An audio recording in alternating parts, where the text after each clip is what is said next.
Hi, it's Pearl again, and after having done a couple of videos indoors, it is really great to be outside again and doing something out by the sea. And you couldn't wish for a more beautiful day in January. In fact, somebody just walked past me today just now, and he said, "Isn't it a great day to be alive?" And I thought, what a perfect thing to say. But I thought today I kind of felt the need to.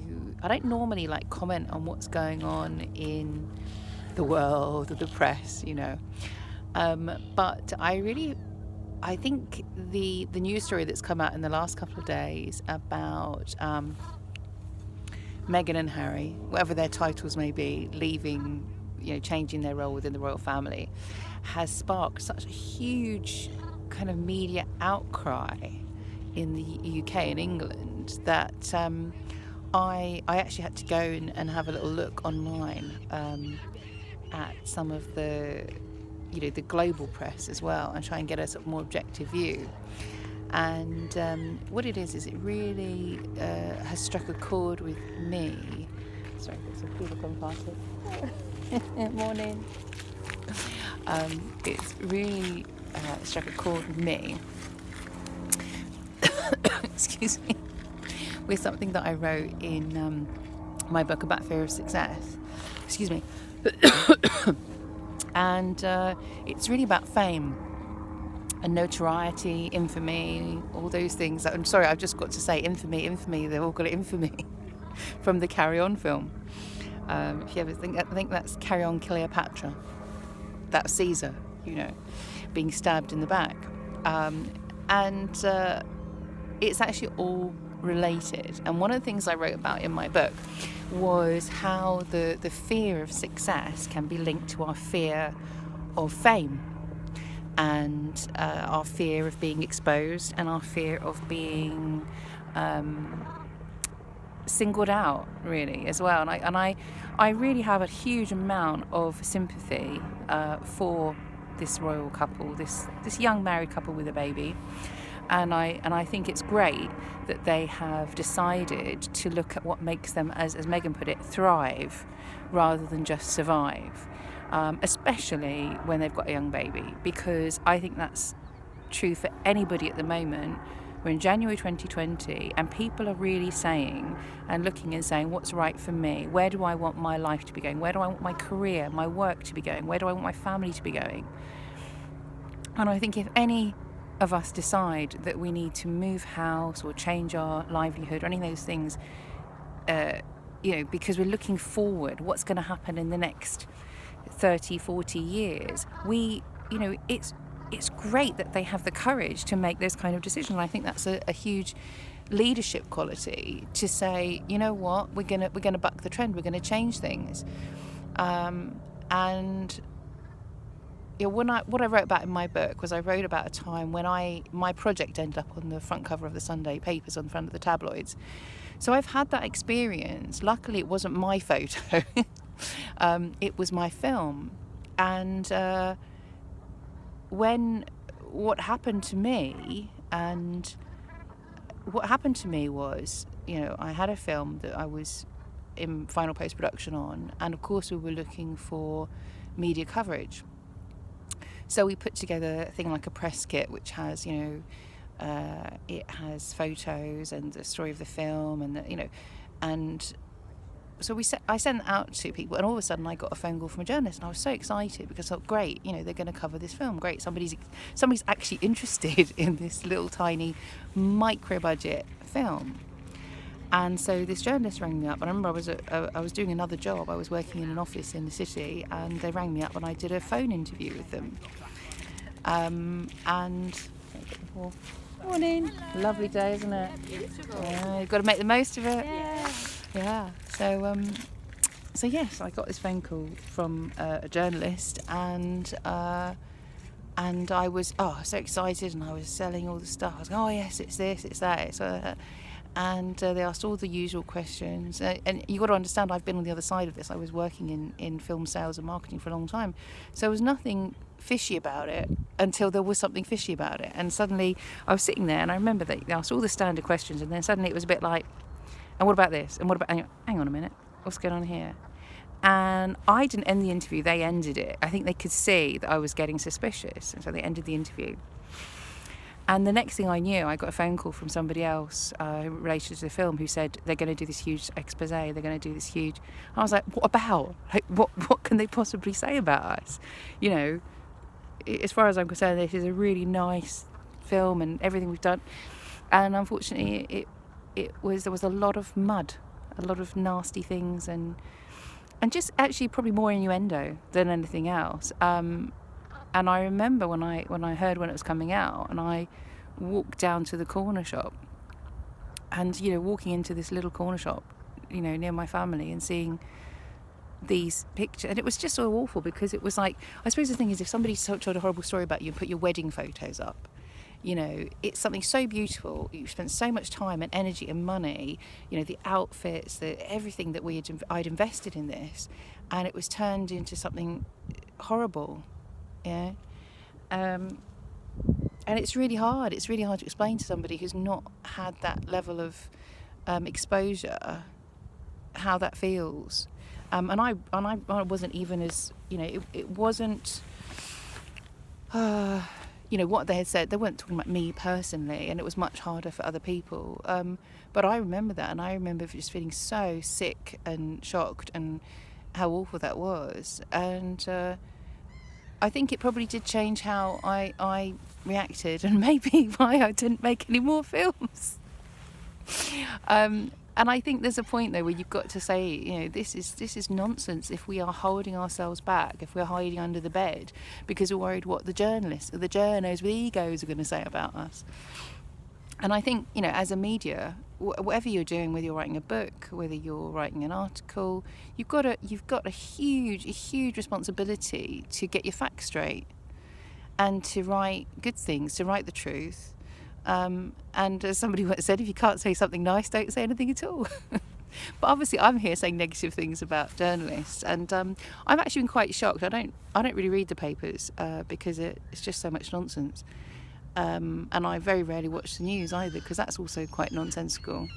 But I was quite, when I felt like I needed to go on and have a look at sort of what people had said in the press, things, and I was very shocked by a lot of the stories that this really nice young couple have had to put up with, and what people are saying now, even what's on the, on the BBC News, or being reported on the TV. Dig for 2 minutes and you'll see there's a lot of nonsense to it, and what they're saying is just complete fabrication. And it's unfortunately, we've talked about fake news, people talk about fake news, and there's two things, and one is get your facts straight, and the other thing is be very careful when you're using certain words, emotional words, and there's no need to make stuff up. The world is, I've written all these books, non-fiction books. I've never had to make anything up. The only thing I've had to do is actually edit out the most extraordinary things. If you ever read my books and you think, wow, this is a bit too hard to believe, there's a lot of stuff that's even harder to believe that I left out. Because quite honestly, I thought, well, if I put this in, everyone's going to think I'm crazy. Because they say truth is much stranger than fiction, and that's what's the shame of it. There's so much good stuff, and there's so much interesting stuff, and there's so much extraordinary stuff in the world that isn't being reported. Even about this particular couple, there's so many good things that they're doing, and there's so much good intention, I feel. And when I've gone online and I've looked at some of the stories that have actually been reported over the last 6 months, a year, it's very saddening that why do certain people and organisations feel the need to bring us all down? Because they're bringing everybody down. I feel like a school teacher now. I feel like the head teacher telling people off, and I think there's part of that in this. And it is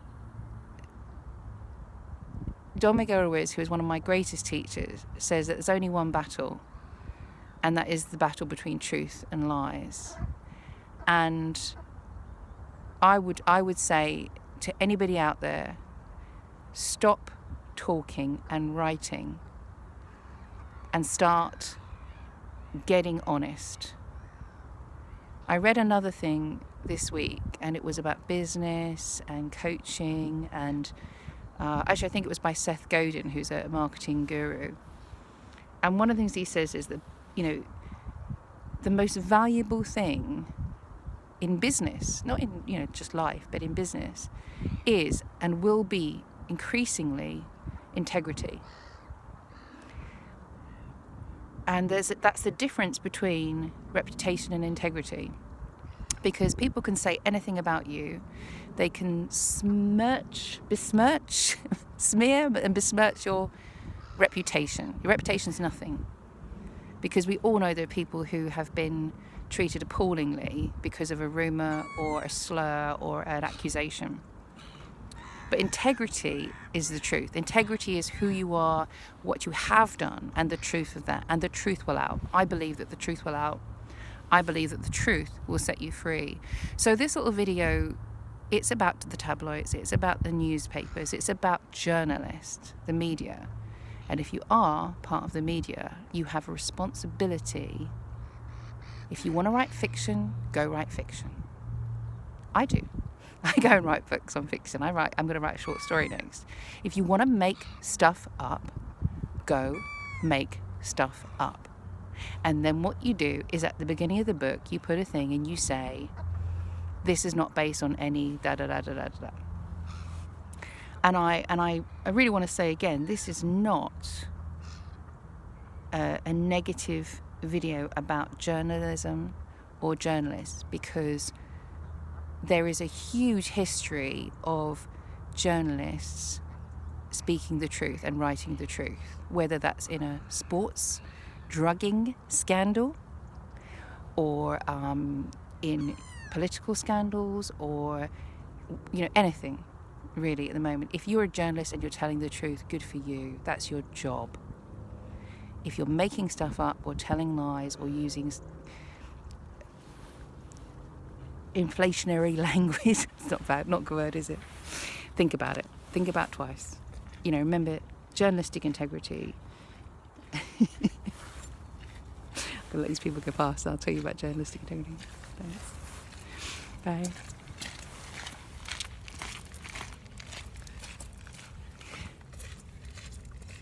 You see, this is live. This is real.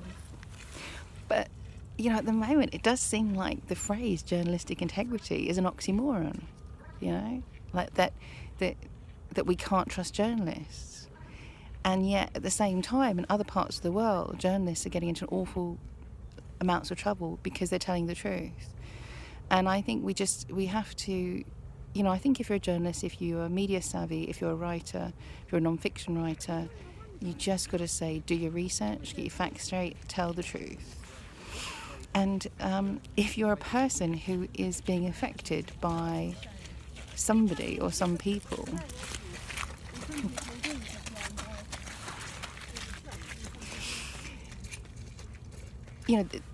so I think, I've said that stuff about journalism.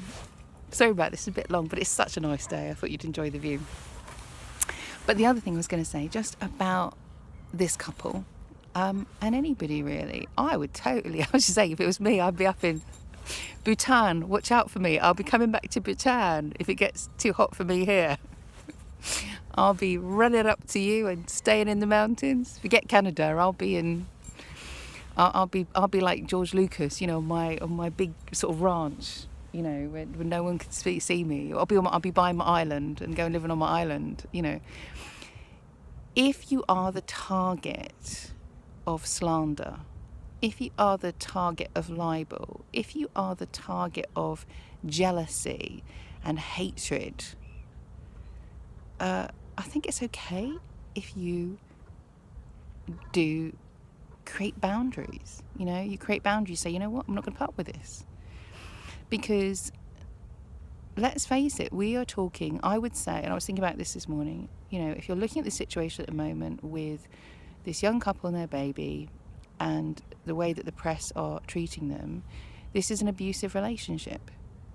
And I don't think that anybody should ever be pressured to stay in a job or a business where they're being abused. And I have had experience of this, of certain times I've been in a business or a job where I've either been harassed, or pressured, and I've been very lucky. Sometimes I've been able to stand up for myself. Other times I look back and I think, why didn't I get out of that job sooner? And I think there's a day sometimes, when we go into work and we do it one way and we can't win, and we do it another way and we can't win, and sometimes you just turn and you say, do you know what? I cannot win in this relationship. I'm here to be, I'm here to kind of be abused. That's kind of my job here. And if you can quit, quit. I would. I have done. There's a moment when you say, you know what, somebody's hired me. Hello. No, don't shake on me. No. It's all right. Oh, hello. I think the dog's telling me to wrap it up. Yeah, this is quite long, 16 minutes. So, but all I would say is, again, just, for this couple, it's very difficult when you have, say, a family business. You have a family business, who you are, what you do, all those different things. So even if you're working in a business where it is your family, or it's a heritage business, or something you're passionate about, or oh my gosh, one of those jobs that's impossible to get, like in film or in publishing or magazines, or you get one of these jobs and you think, I can't quit, it took me years to get this job, or there isn't anything out, there's a whole load of excuses of why we stay stuck with something, putting up with something, or in a relationship. But I want to particularly talk about work today. And no matter what is going on, it takes a huge amount of courage to stick up for yourself and say no. I deserve to be treated well. I deserve to be spoken to properly. I deserve, not to be abused for anything, really. And if you look at the last, say 50 years, there's been a huge change in what is allowable in many types of workplace and many industries, particularly the film industry.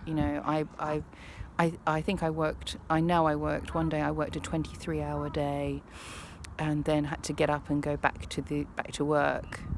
That's the kind of business it can be. And I think if that rings true for you, if you're working in an industry where people are being really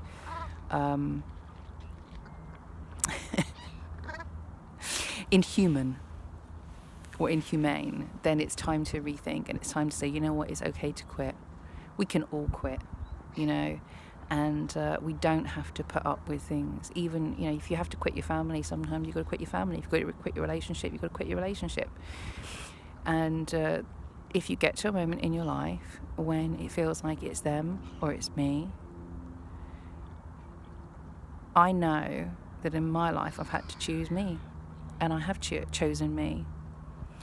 And I've been very lucky that I haven't had to kind of follow through with that. I think having made that decision and knowing the truth of that, it then has allowed me to sort of push back, create boundaries and say no.